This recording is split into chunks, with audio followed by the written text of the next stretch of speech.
let's say you're driving home late at night in Hattiesburg after a grueling long shift and your song, The Last Exit, comes on the stereo.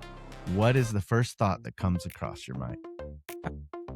Man, let me roll down the windows. Like Turn it up. Yes, because that's my thing. After a tough shift or a tough week, I always hate when people say they've seen me like, oh, I drove past you, because I'm in my own world when I'm a safe driver mostly, but I'm very much not paying attention to anyone else. I'm singing 300%. And if it was my own song and I'm already emotionally just, that would be windows down, moonroof open, let it out, might cry type moment.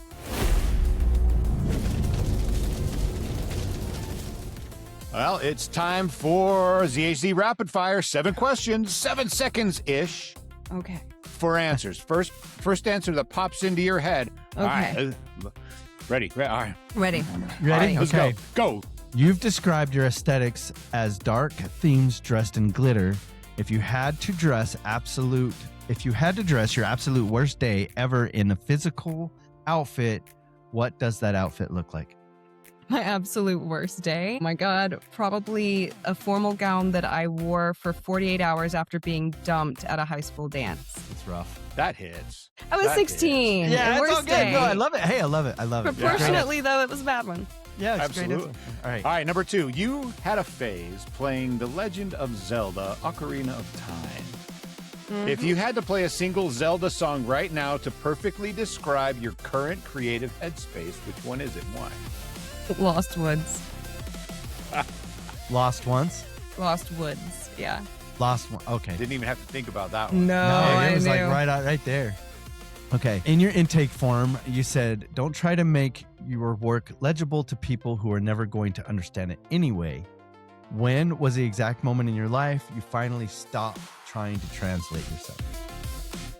I still try and translate myself way too much, even knowing what I know. But whenever I started journaling, easy peasy. You don't translate anything there. There you go. All right. Hey, Matt. You work 40 to 50 hours a week as an events director and then go home to write and produce. When the tank is completely empty, what is the one weird non-musical thing that fills your creative battery back? My cats. I have 3 cats. I'm a crazy cat. I have a tattoo of a cat. My You're a cat. crazy cat person. I The love crazy cat lady. 100%. God, yeah. I could have What? been that person. I could have. Yeah. I should have been viral. That's what I should have done. Yeah. That's so funny. Dig it. All right.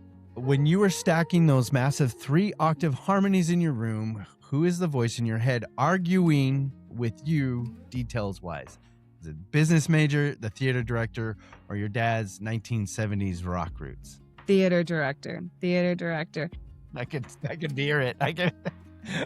My dad, no way. Yeah, I would sing songs for him, and even if he didn't know it, and he's supportive, he's like, I don't know what I'm supposed to be listening for, but yeah, business, there's a part of me that switches off very well, very done. But yeah, theater director's notes, that's Yeah. that.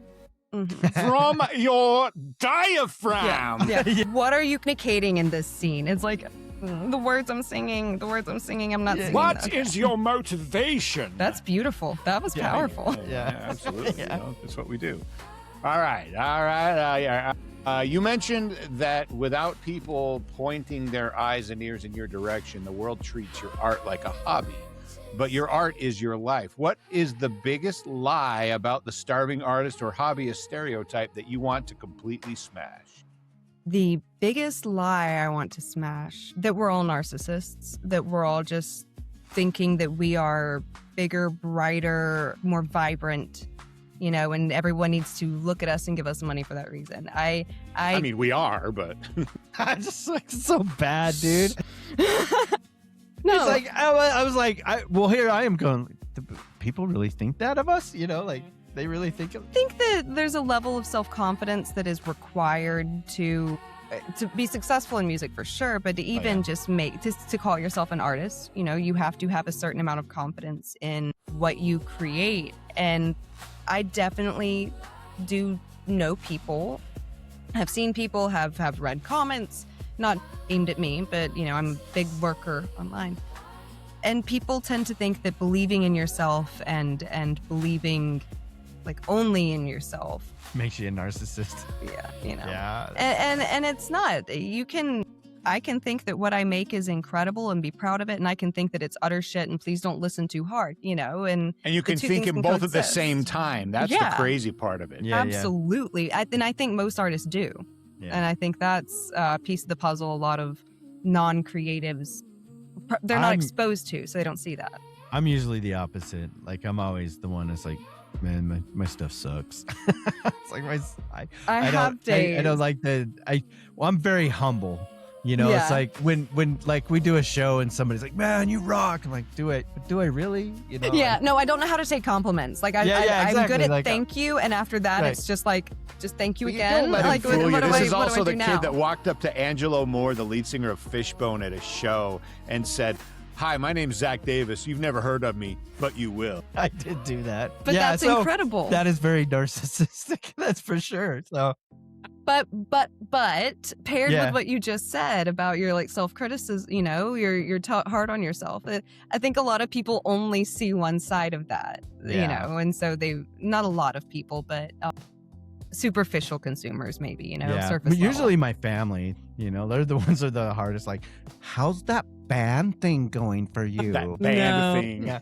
Are you still doing that band thing? Why don't you try out for American Idol? Why don't you send them a tape? Exactly. No, I send like a paragraph long apology every time I send like a demo to my mom and sister. We have a group chat, the three of us. Okay.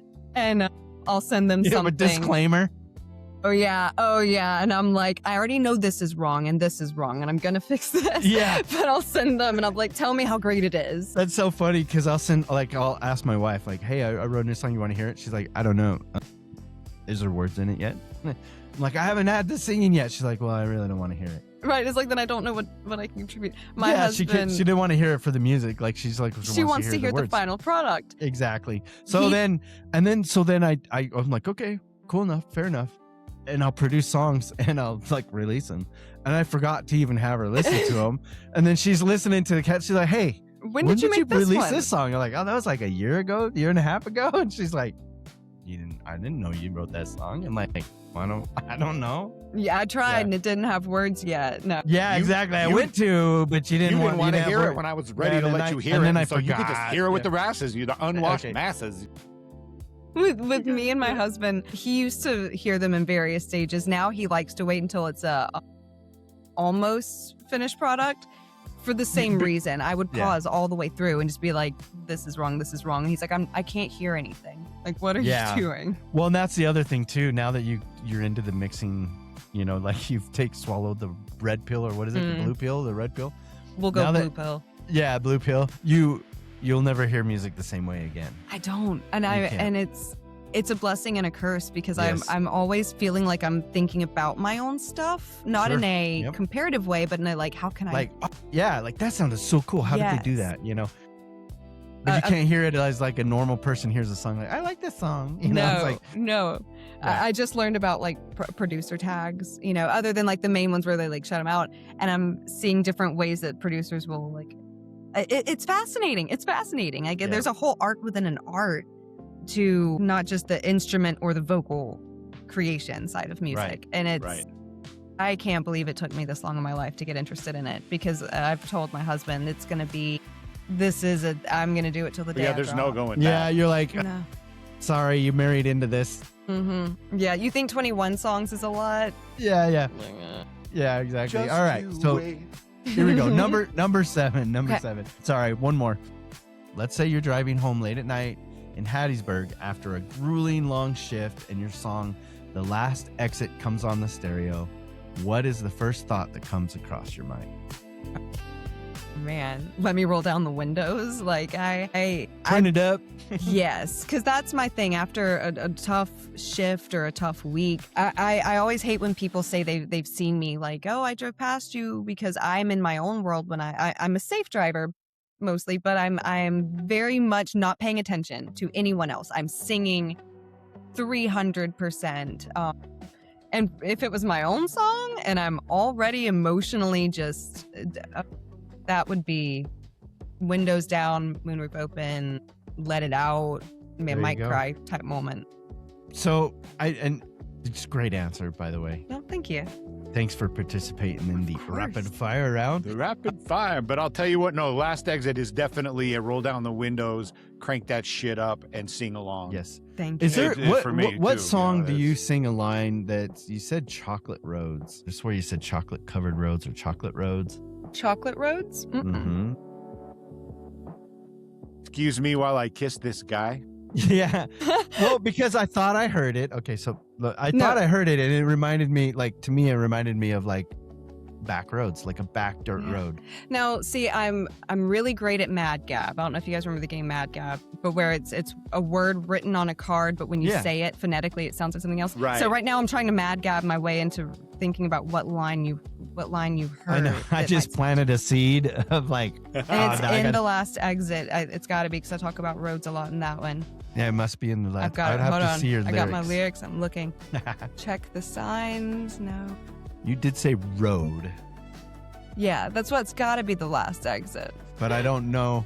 I could have swore I said chocolate road, I but it was I like. think Definitely she knows her didn't. lyrics. Yeah. But it's got to be something because I want to know what you're talking about. The visual I got was like you you said the word spiritual nearby it. There was something that said it was spiritual. I thought you said I think chocolate. I know what you're talking about. I won't check the signs. That's one of them. Maybe. Oh, are you reading lyrics of No that more song, or- roads. Yeah, I'm looking at my lyrics. No more roads that lead to you. Yeah, maybe No maybe more wrong turns left to take. No, it must have been a completely different song. Chocolate. That's interesting. I want to know. I do too, but now I gotta hear it, and then I will email you. Okay, because I Or definitely I'll want to message you know. or something. And for what it's worth, that is one of my. I just typed roads in my notes app, seeing what I've written about roads lately, because it's got to be something. Nope, that wasn't it. But that is one of the criticisms or constructive criticisms I've gotten. Is sometimes it's hard to decipher exactly what I'm saying. So that's Sorry, just evidence for that to be on the to tackle list. Chocolate Roads, sequel to Chocolate Rain. That's just how I heard it. Maybe I'm wrong. I It's could be fine. very No. wrong. But He's a left-hander. You got to give him a little bit of slack. I'm That's south. all right. I'm southpaw. My mother is too, so you're forgiven. There you go. For that reason. No, I'm going to obsessively try and figure out what it is, though. So I just know that there was the word road, and I could have sworn you metaphorically, like you painted the picture of chocolate road, and to me that meant like the back roads. I was thinking like kind of like late at night, dusk almost. Yeah. Mississippi. Well, I have a lot of. dirt roads, like farmland, and it's like, and there was just nobody there but you and your spirituality driving down this road. Like it was like you were going through that to reset. That's what I painted. That's a picture painted in my head. From everything else you described, a lot of The Last Exit's imagery is very much that. I haven't sang the word chocolate yet. Like I'm 100% certain, but now you have to. It's a moral imperative. I know. Yeah. Now I absolutely have to. And one that, because when I heard it, I was like chocolate road, like dirt road, like a almost like a kind of like a wet dirt road. Yeah.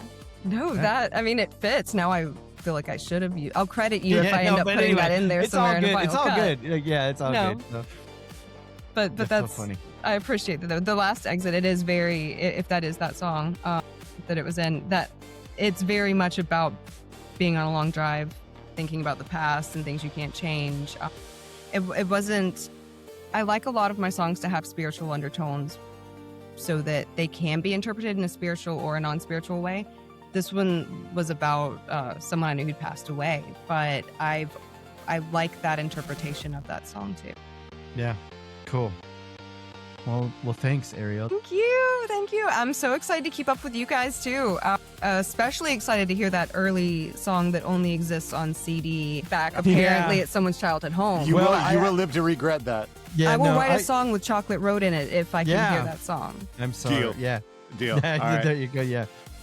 We'll talk to you later. Thanks, Ariel. Thank you guys.